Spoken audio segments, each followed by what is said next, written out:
자, 이 시간에는 요한계시록 15장 1절로 2절 말씀 읽었습니다. 요한계시록 37번째 시간입니다. 이제 오늘부터 우리가 살펴보는 요한계시록 15장부터는 7개의 대접이 나옵니다. 이 7개의 대접이 끝나면 재앙이 끝나요. 그럼 우리 다시 한번 복습해 보겠습니다. 우리는 처음에 소아시아의 7교회에 대해서 살펴봤어요. 그죠? 그리고 두 번째로는 7인에 대해서 살펴봤습니다. 그리고 7 나팔에 대해서 살펴봤어요.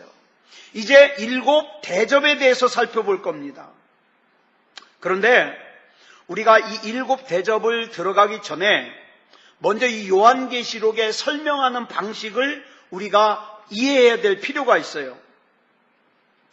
요한계시록은요, 이 시간의 흐름에 따라, 시간의 순서에 따라 설명하는 내용이 아니에요. 그러니까 시간적으로 이것은 첫 번째 사건, 그 다음에 두 번째 사건, 이게 아니에요. 요한계시록은 그렇게 기록한 성경이 아니에요. 흔히 이 요한계시록을 기록한 이런 방식을 뭐라 그러냐? 개괄식 또는 개조식, 이런 설명이라고 하는데, 이 개괄식 설명이라는 것을 어떻게 알기 쉽게 설명을 해드릴까 고민을 하는데, 어떤 목사님이 쉽게 설명하는 걸 들은 적이 있어요. 자, 보통 우리가 서술식 설명은 뭡니까? 첫 번째는 이렇게 되고 두 번째는 이렇게 되고 그래서 결론은 이렇게 됩니다. 이게 서술식이에요. 근데 개괄식은요, 요점만 말해요. 요점만. 예를 들어서 족구 있죠. 족구. 발로 하는 탁구 같은 거, 족구.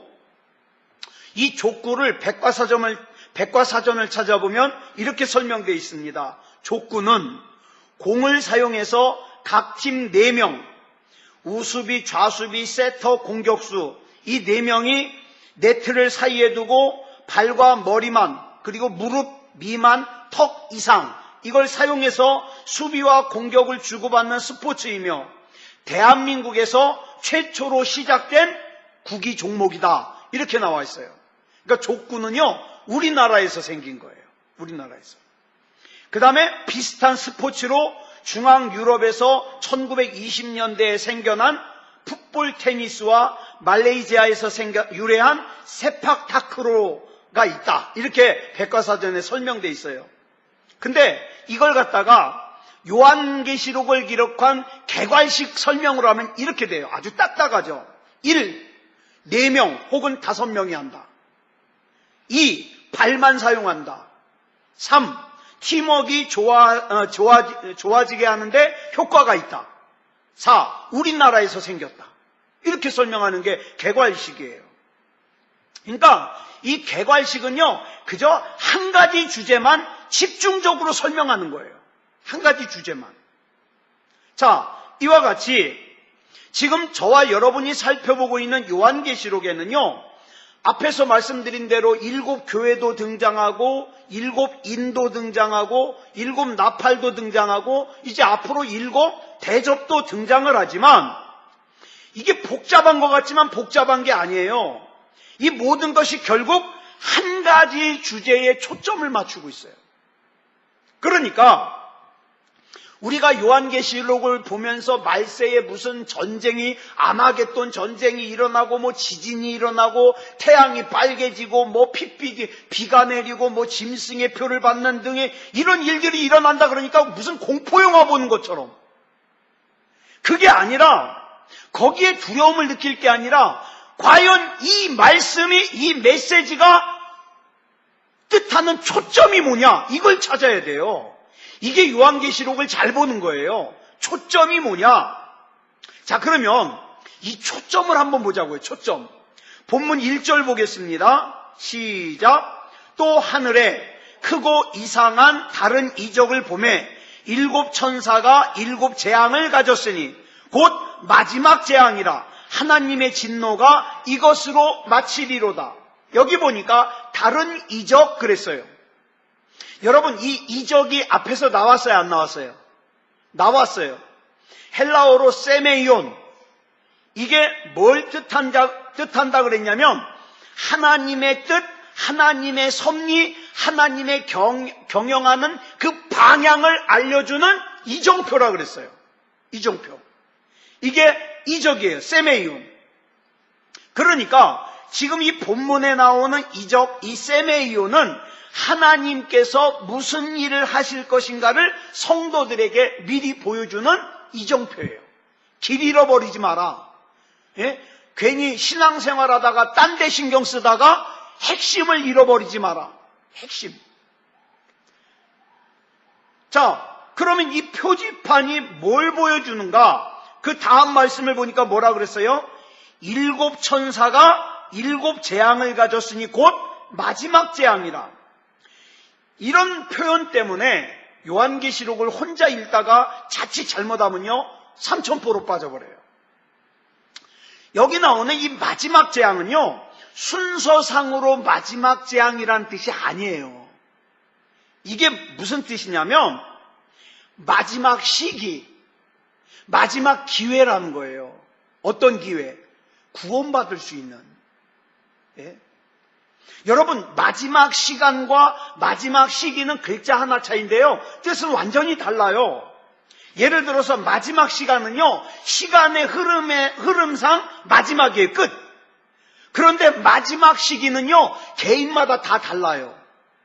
그죠? 가정마다 달라요. 하나님이 저희 가정에 주시는 마지막 기회와, 그죠?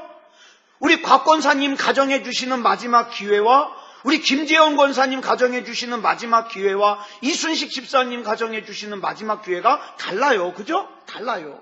이 마지막 시기를 말하는 거예요. 또 시대마다 마지막 기회가 따로 있었어요. 자, 그런데 좀 범위를 크게 봐가지고 그러면 가장 대표적인 마지막 시기는 뭐냐? 마지막 기회는 뭐냐? 우리는 십자가 사건으로 봅니다. 십자가 사건. 이거를 또 다른 말로 뭐라 그래요? 예수님으로부터 시작된 종말이에요. 종말. 그러니까 본문 1절에 나오는 마지막 재앙이란 저와 여러분이 살면서 만나게 되는 하나님이 주시는 마지막 기회. 예? 마지막 재앙을 말하는 거예요. 그러니까 이 재앙들은요 저 멀리 미래에 세상의 마지막 때에 그 언젠가에 일어날 일이 아니에요. 구원받을 수 있는 마지막 시기를 살고 있는 지금의 일들이라는 거예요. 지금. 그렇다면 이제 지금부터 열거되는 이 요한계시록 15장에서 열거되는 이 일들이 미래에 언젠가 일어나는 일들이겠습니까? 아니면 지금 우리가 겪고 있는 일들이겠습니까? 이제 선명해지죠. 우리가 겪고 있는 일들이에요. 우리가. 그러면 그 다음에 뭐라 그랬어요? 하나님의 진노가 이것으로 마치리로다. 여기서도 우리가 주의해서 봐야 될 것이 여기서 마치리로다.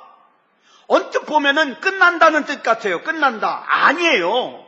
이건 끝난다는 뜻이 아니라 완성된다는 거예요. 완성. 하나님의 계획이, 하나님의 인도하심이, 하나님의 섭리가, 하나님의 경영이 완성된다. 완성된다. 여러분, 그러면 구체적으로 어떤 일들이 완성되는 걸까? 2절 보겠습니다. 시작. 또 내가 보니 불이 섞인 유리바다 같은 것이 있고 짐승과 그의 우상과 그의 이름의 수를 이기고 벗어난 자들이 유리바닷가에 서서 하나님의 검은고를 가지고, 자, 이게 복잡한 것 같은데 이걸 따지고 보면은 굉장히 쉬운 말씀이에요. 자, 볼까요? 여기 보면 이 문학적인 표현들이 나와요. 불이 섞인 유리바다 같은 것. 이 불이 섞인 유리바다 같은 것을 건너야 천국에 들어갈 수가 있어요. 자, 그 다음에 천국을 여기서 뭐라고 표현하냐? 이 모든 것을 건너가고 난 뒤에 유리바다가라고 나오죠. 유리바다가에 서 있다. 이 유리바다가가 뭡니까? 천국이에요. 자, 그러면 이 불이 섞인 유리바다 같은 것, 이걸 어떻게 설명해야 될까요? 자, 우리 옛말에 굉장히 큰 집을 뭐라고 표현해요? 무슨 집? 뭐 같은 집? 예, 고래등 같은 집. 자, 그러면 그 집이 모양이 고래등 같이 생겼죠? 아니죠? 그 의미가 뭐예요? 고래등 같은 집이. 거기서 강조하는 게 크다. 그죠? 크다. 자, 보세요. 그렇다면 여기서 말하는 불이 섞인 유리바다 같은 것이라는 게 어떤 모습일까요? 얼핏 보면 불바다 같고 얼핏 보면 유리바다 같다는 뜻이에요. 그러면 성경에서 그러면 불이 의미하는 게 뭐냐? 불. 뭔 것 같아요? 성경에서 불은 어떤 개념으로 사용되죠? 주로 심판, 고난, 이게 불이에요. 그런데 불이 지금 뭐와 섞여 있어요? 바다와 섞여 있어요. 그러면 성경에서 주로 바다는 어떤 의미로 사용되죠? 바다, 세상.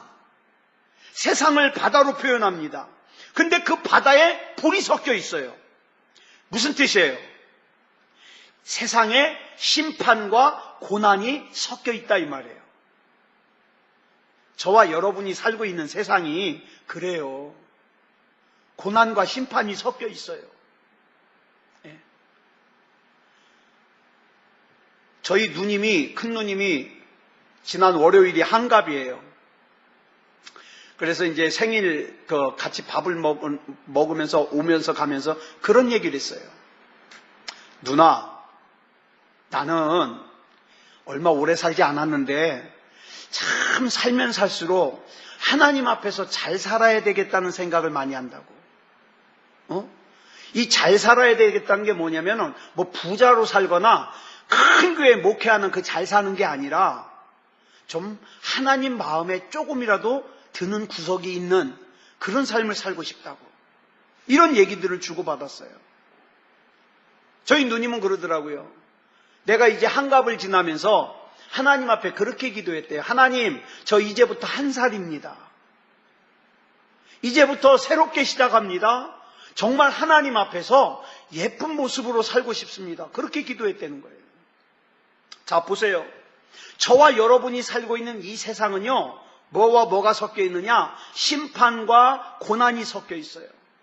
근데 이 고난이 예수 믿는 우리는 피해가냐? 그렇지 않아요. 이게 문제인 거예요. 우리 피해가지 않아요. 자, 그러면 성경에서 바다가 처음에 어디서 나옵니까? 성경이. 출애굽기 14장을 보면 홍해가 나와요. 고고학자들은 이 홍해가 강 수준밖에 안 된대요. 근데 우리 흔히 그러잖아요. 성경에 홍해바다. 그죠? 홍해. 이미 홍해에는 바다 해자가 들어가잖아요. 근데 여기서 우리가 그럼 홍해가 강이냐 바다냐 우리 이거 가지고 따질 필요 없어요. 강이면 어떻고 바다면 어때요? 중요한 것은 이 홍해가 뭘 뜻하느냐. 이게 중요한 거예요. 여러분, 이스라엘 백성이 홍해 앞에 세워지게 된 배경이 뭡니까? 요셉이 애굽의 총리로 있었는데 애굽의 총리로 있을 때 야곱의 가족 약 70명이 애굽의 고센이라는 곳으로 이사를 옵니다. 그래가지고 잘 살았어요. 그러다가 요셉을 알지 못하는 애굽의 왕이 세워지게 됩니다. 그러면서 그전까지는 이스라엘 백성을 잘 대해줬는데 요셉을 알지 못하는 사람이 왕이 되면서부터 어떻게 바뀌었냐? 애굽에서 거주하고 있는 이스라엘 백성을 노예로 만들어버렸어요.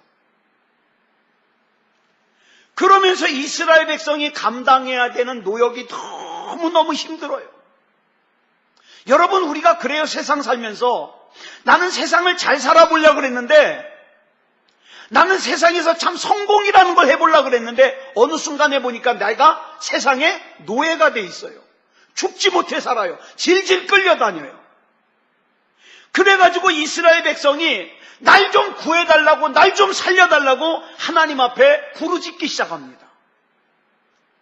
그래서 하나님께서는 그 응답으로 모세라고 하는 한 사람을 준비하십니다.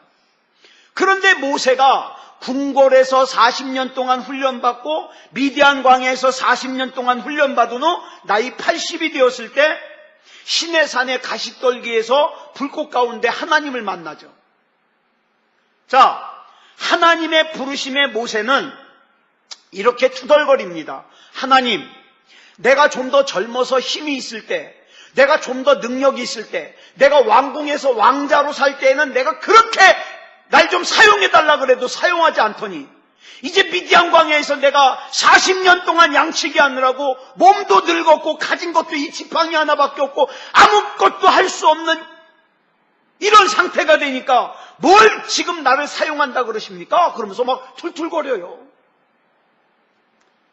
그런데 하나님께서 그 모세를 설득하셔서 바로왕 앞으로 보내가지고 이스라엘 백성을 구해내십니다. 그때 10가지 재앙을 행하게 되는데 그 10가지 재앙 중에 한 마지막이 뭡니까? 사람이나 가축의 장자, 마지가 죽는 재앙이에요. 그런데 이 재앙을 피해갈 수 있는 방법이 뭡니까? 어린 양을 잡아 그 피로 문의 설주와 임방을 갖다가 바르면 죽음의 사자가 넘어갈 것이다. 그래서 이게 넘어가다라는 뜻으로 유월절이라는 뜻이라 그랬어요. 유월절이 넘어간다는 뜻이에요. 넘어간다. 즉 어린 양의 피로 죽음으로부터 구원받는다는 뜻이죠. 그리고 구원받은 표로 어떻게 해요? 홍해를 건넙니다. 잘 들으세요? 그러면 홍해를 건너는 것은 구원의 조건일까요? 구원의 표일까요? 이 중요한 거예요. 홍해를 건너는 것은 구원의 조건일까요? 구원받은 표일까요? 구원받은 표입니다. 자, 구원의 조건이 아니에요. 구원의 조건은 뭐예요? 어린 양의 피죠.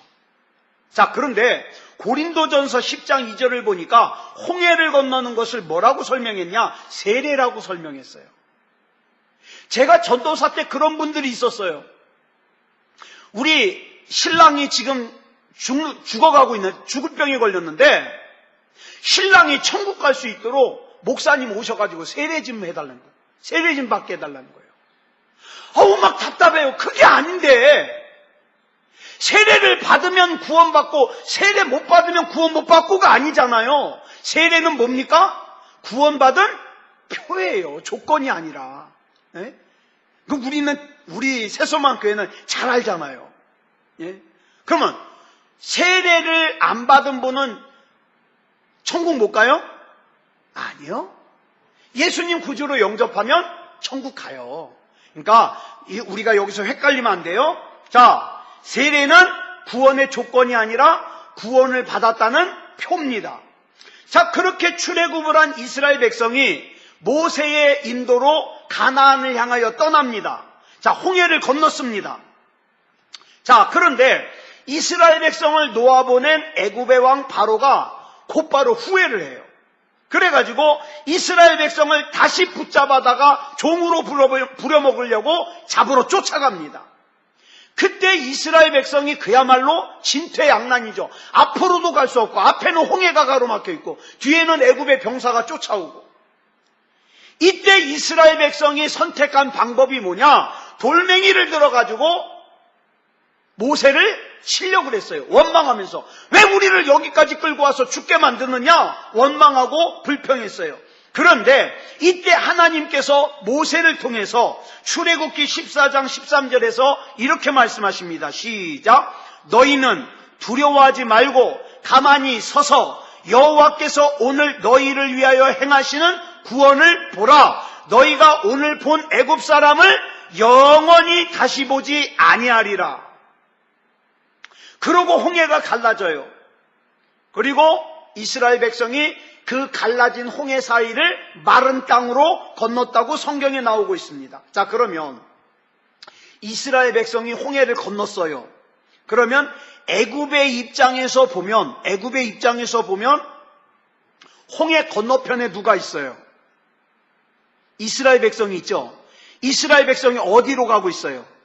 가나안을 향해서 가고 있어요. 자, 자 보세요. 이렇게 홍해를 건넌 후에 홍해 옆에서 모세가 하나님을 찬양하며 부른 노래가 출애굽기 15장 1절부터 18절까지 나와요.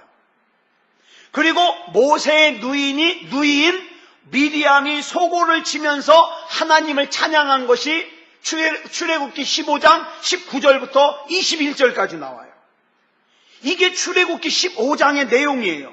자, 근데 2절, 오늘 본문 2절 다시 한번 보겠습니다. 시작. 또 내가 보니 불이 섞인 유리바다 같은 것이 있고 짐승과 그의 우상과 그의 이름의 수를 이기고 벗어난 자들이 유리바닷가에 서서 하나님의 검은고를 가지고, 자 보세요. 어떤 광경이 지금 머릿속에 떠오릅니까? 이 사람들이 이름의 수를 이겼어요. 이름의 수가 뭐라고요? 이름의 수가 수. 우리 숫자 그러면 뭐예요? 666이죠. 666. 이 666의 원래의 뜻이 뭐라고요? 네로 황제. 그죠? 네로 황제.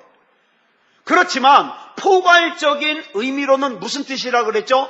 어느 시대에나 존재해왔던 당시의 그리스도인들을 갖다가 힘들게 하고 박해하던 권세를 뜻한다 그랬어요. 이게 666이에요. 그런데 그 666을 이기고 벗어난 자들이 어디 서 있어요? 유리바닷가에 서 있어요. 이 세상의 권세를 잡은 자들에게 박해를 당하던 하나님의 백성들이 구원을 받습니다.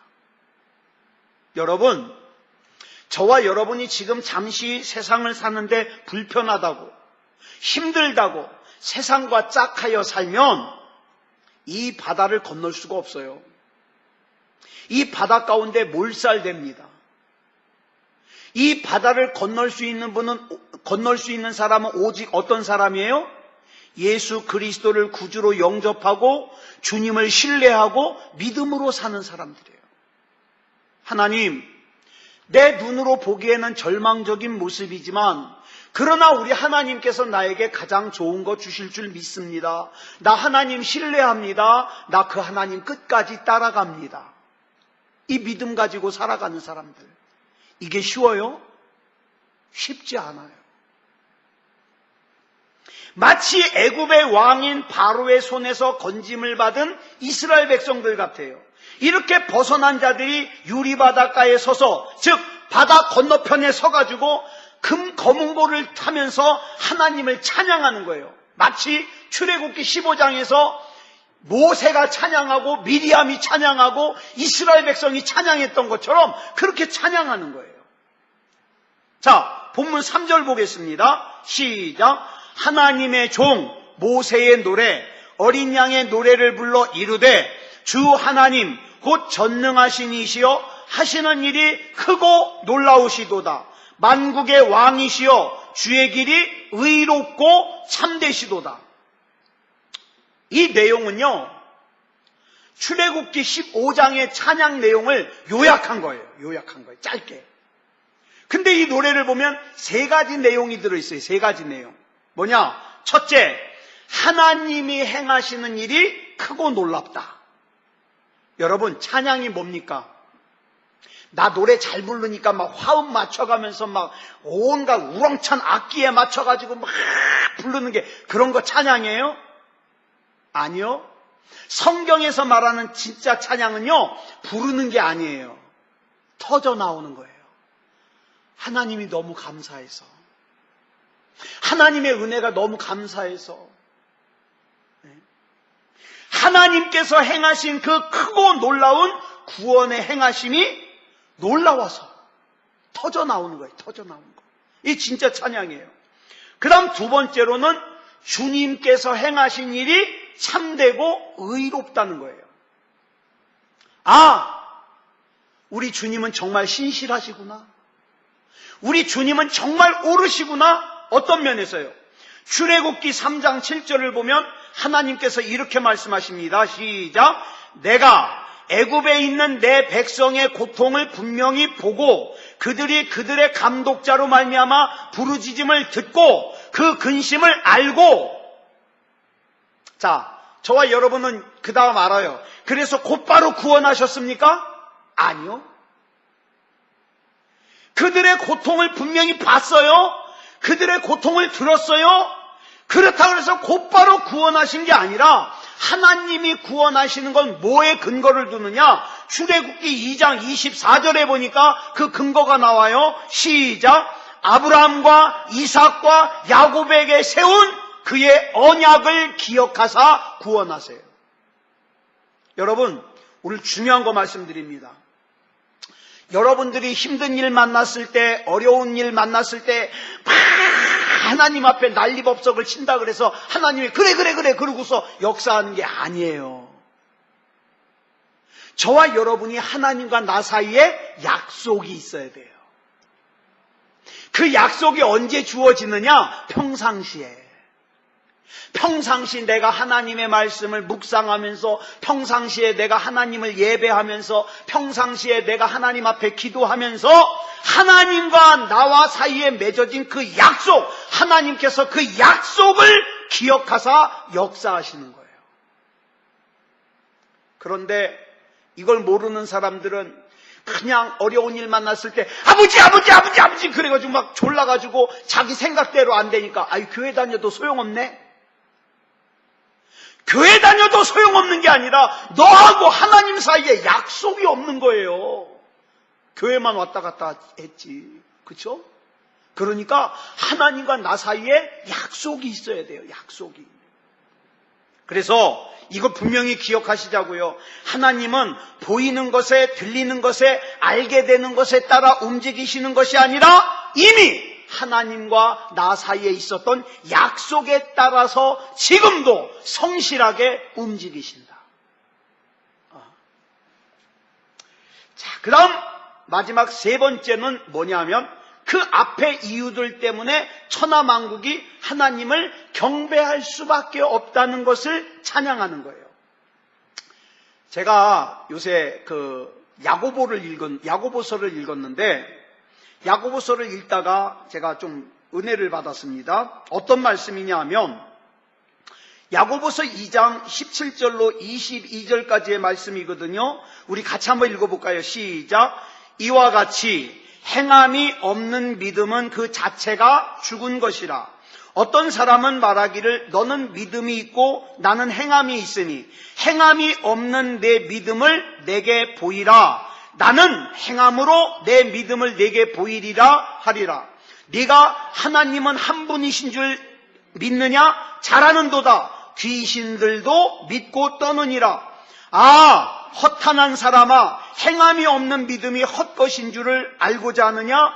우리 조상 아브라함이 그 아들 이삭을 제단에 바칠 때에 행함으로 의롭다 하심을 받은 것이 아니냐? 네가 보거니와 믿음이 그의 행함과 함께 일하고 행함으로 믿음이 온전하게 되었느니라. 아멘. 여러분 22절만 다시 한번 읽어보겠습니다. 시작. 네가 보거니와 믿음이 그의 행함과 함께 일하고 행함으로 믿음이 온전하게 되었느니라. 저는요, 제가 전에 이 말씀 읽었을까요? 안 읽었을까요? 읽었죠. 여러 번 읽었죠. 근데 저는 이 말씀을 읽을 때마다 어떻게 받아들였냐? 아, 행함이 따라야 온전한 믿음이구나. 여기까지. 우리가 흔히 아브라함을 믿음의 조상이라고 부르는데 여러분 아브라함 한번 보세요. 믿음의 조상다운 구석이 별로 없어요. 좀 서는 것 같다가 잘 넘어지죠. 자기 아내를 누이 동생이라고 속이죠.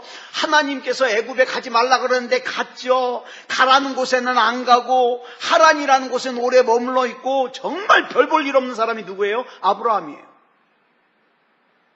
차라리 우리 교회 권사님 집사님이 나아요. 근데 그 안에 하나님이 믿음을 주셨어요. 믿음을. 그런데 여러분 왜 야고보서 2장 22절이 중요하냐? 자, 믿음이 그의 행함과 함께 일한다. 이게 무슨 뜻일까요? 이거여서 제가 충격을 받은 거예요. 여기서 행하는 주체는 아브라함이 아니더라고요. 가만히 보니까 누구예요? 하나님이에요. 이 행함의 주체는. 그래서 아브라함이 독자 이삭을 하나님 앞에 들여가지고 하나님께서 네가 이제야 나를 경외하는 줄 알겠다 그러고 아브라함의 믿음을 인정하실 때까지 누가 끊임없이 쫓아다니면서 행하셨어요? 하나님이. 제가 이 말씀을 읽는데요 소름이 쫙 끼치는 거예요. 그렇구나. 나는 그저 살면서 믿음이 좋은 척하다가 어쩔 때는 내 기분이 나쁘면 다 털어버리고 막 모세를 돌로 치려 그러고 막 그랬는데 우리 하나님께서는 그때도 여전히 나와 함께 계시면서 행하셨구나. 그래서 목사가 되게 하시고, 그죠? 그리스도인이 되게 하시고, 하나님의 자녀로 살게 하시고. 나는 내가 심성이 고와서, 내가 믿음이 좋아서 그런 줄 알았는데, 그게 아니더라고요. 하나님이 항상 함께 행하셔서. 그래서, 우리 하나님께서는 우리의 누더기 같은 믿음을 온전하게 하셨어요. 어디까지 행하셨습니까? 하나님의 독생자 예수 그리스도를 십자가에 내어주시기까지 어떻게 했어요? 행함으로 함께 하셨어요. 함께 일했어요. 행함으로.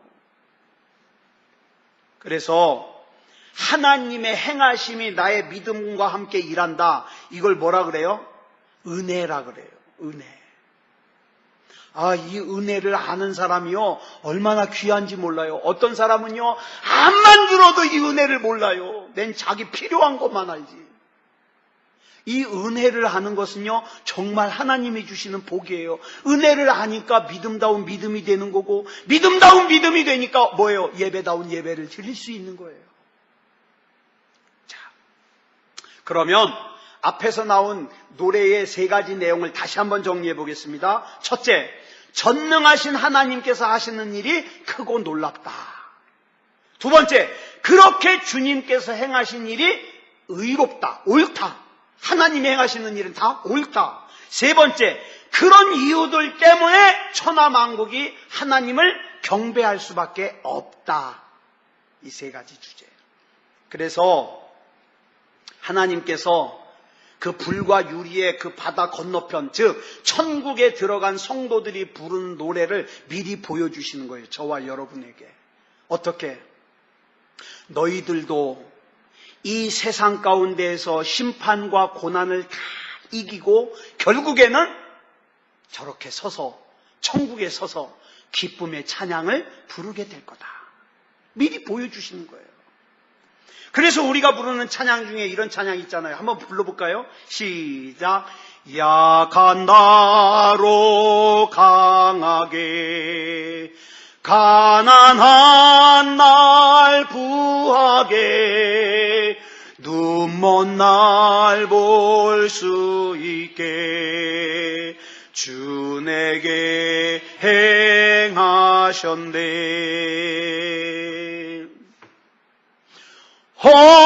호산나 호산나 죽임당한 어린 양, 호산나 호산나 예수 다시 사셨네. 여러분, 이스라엘 백성이 가나안에 들어갈 때 무슨 강을 건넜죠? 요단강을 건넜습니다. 요단강을 건너갈 때 제일 앞에 뭐가 섰죠?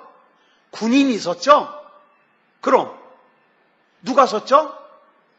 네, 제사장들이 언약궤를 메고 제일 앞에 섰어요. 근데 그 언약궤 안에는 뭐가 들었다 그랬죠? 세 가지? 만나를 담은 항아리, 아론의 쌍난 지팡이, 모세가 산에서 받은 율법이 적혀있는 돌판, 그죠? 근데 지난번에 말씀드렸어요. 이 세 가지의 공통점이 있어요. 뭐예요? 뭘 뜻해요? 나라는 존재가, 우리 인간이라는 존재가 얼마나 악한지, 얼마나 불순종한지 이 세 가지 사건을 통해서 보여줘요. 그래서 이 세 가지 물건이 언약궤 속에 들어있는데 그 언약궤를 덮은 돌판을 보면 천사가 둘이 이러고 날개로 하면서 앞에를 바라보고 있는데 그 뚜껑을 뭐라 그런다 그랬죠? 은혜를 베푸는 곳, 그래서 시은소라 그런다 그랬어요. 뭐냐? 거기에는 어린 양의 피가 부어지는데 그곳에 하나님의 은혜가 부어져서 교만한 나의 죄가, 불순종한 나의 죄가, 혈기왕성했던 내 죄가 그 언약궤에서 다 용서받는다는 거예요. 이 언약궤가 그런 뜻이에요. 자, 근데 제사장들이 요단강을 건너는데 이 언약궤를 앞세워서 건넜어요. 무슨 뜻일까요? 가나안 땅은 너희가 칼과 창과 방패와 군인들로 점령하는 땅이 아니다, 이 말이에요. 가나안 땅은 어린 양의 공로로 하나님의 통치 안에서 하나님의 약속을 확인하면서 싸워 이기는 땅이라, 이 말이에요. 그러면 가나안만 그래요? 여러분, 그렇지 않아요. 저와 여러분의 인생도 그래요. 여러분, 내 힘만 의지할 때는 어떻게 할 수밖에 없도다? 패할 수밖에 없도다. 여러분, 돈 아무리 의지해 보세요. 결국에는 절망합니다. 세상에 가지고 있는 권세, 세상에 있는 집, 그거 아무리 많이 가져보세요. 결국에는 절망합니다. 왜? 우리 육신이, 우리 생명이 다할 때는 그것들이 그 다음 문제를 해결해 줄 수가 없어요. 여러분, 저와 여러분의 인생은 돈으로 싸우는 인생이 아니에요. 스펙으로 싸우는 인생이 아니에요. 하나님을 향한 믿음과 순종으로 싸우는 인생이에요. 이렇게 하나님 앞에 믿음으로 가는 인생만이 어때요? 좌절하지 않아요. 실망하지 않아요. 돈 있던 사람들은 돈 떨어지면 절망합니다. 그죠? 세상에 인기 있었던 사람들은 인기 떨어지면 절망해가지고 마약합니다. 그러나 저와 여러분이 믿고 따라가는 하나님은 뭐라고 약속하셨어요? 내가 너 절대로 버리지 않으마. 내가 너를 오른손에 꽉 잡을 거야. 내가 너를 내 도장과 같이 쓸 거야. 약속해 주셨어요. 그래서 그 주님 믿고 가는 거예요. 주님 믿고. 자, 어린 양이신 예수 그리스도의 보혈의 공로로 하나님의 통치 아래서 하나님의 약속의 말씀을 앞에 싸우고 나아가야지 우리 인생이 공허하지 않습니다. 자, 이것을 하나님께서 오늘 본문을 통해서 요한계시록의 마지막 그림을 통하여 말세를 살고 있는 저와 여러분에게 보여주시는 거예요. 내 아들아, 내 딸아, 겁내지 마라. 응? 너희가 살고 있는 이 세상 이 바다에서 너희들이 만나는 그 불, 심판과 고난은 너희들이 반드시 이길 거야. 그리고 너희들은 반드시 천국에 서게 될 거야. 그리고 그 옛날 모세가 불렀던 찬양, 미리암이 불렀던 찬양, 그거 부르게 될 거야. 이렇게 알려주시는 거예요. 여러분, 그래도 집으로 들어가는 발걸음이 무겁겠습니까? 하나님, 오늘 이 가정을 위해서, 정말 내가 아끼고 내 사랑하는 내 가정을 위해서 하나님께서 나에게 맡겨주신 사명이 뭡니까? 오늘 주님과 함께 그 사명 감당하러 내가 집에 들어갑니다. 하나님, 힘 주시옵소서. 여러분의 일터로 갈 때도 마찬가지예요. 그저 돈 벌기 위해서 다니는 일터가 아니라 하나님, 나를 이곳에 보내신 목적이 뭡니까? 주님의 뜻을 이루시옵소서. 진흙과 같은 나를 빚으사 주님의 뜻을 이루어 주시옵소서. 이게 천국 백성이 가져야 되는 태도예요. 이 믿음이 없으면요, 집에 가서도 낙이 없어요. 먹을 거 음식은 배는 굶지도 않는데 항상 뭐예요? 걱정이 많고 그 다음에 불만이 많고 그렇잖아요. 자, 우리 주님이 보여주시는 거 보고 승리하는 그런 저와 여러분이 되기를 그리스도 예수님의 이름으로 축복합니다. 기도하겠습니다. 사랑의 하나님, 감사합니다. 요한계시록 15장의 말씀을 통하여 우리가 결국에는 승리할 거고 천국에 갈 건데 우리가 그 승리의 기쁨을 미리 땡겨다 맛보며 낙심하지 말고 시험 들지 말고 절망하지 말고 미리 모세가 불렀던 미리암이 불렀던 그 승리의 노래를 부를 수 있게 해 주시옵소서. 주님, 악한 마귀의 꼬임에 넘어가지 말게 하시고 믿음다운 믿음이게 하시고 예배다운 예배이게 하시고 하나님 앞에 온전한 믿음으로 서게 해 주시옵소서. 우리 하나님께서 책임져 주실 줄 믿사오며 그리스도 예수님의 이름으로 간절히 기도드려 싸움나이다. 아멘.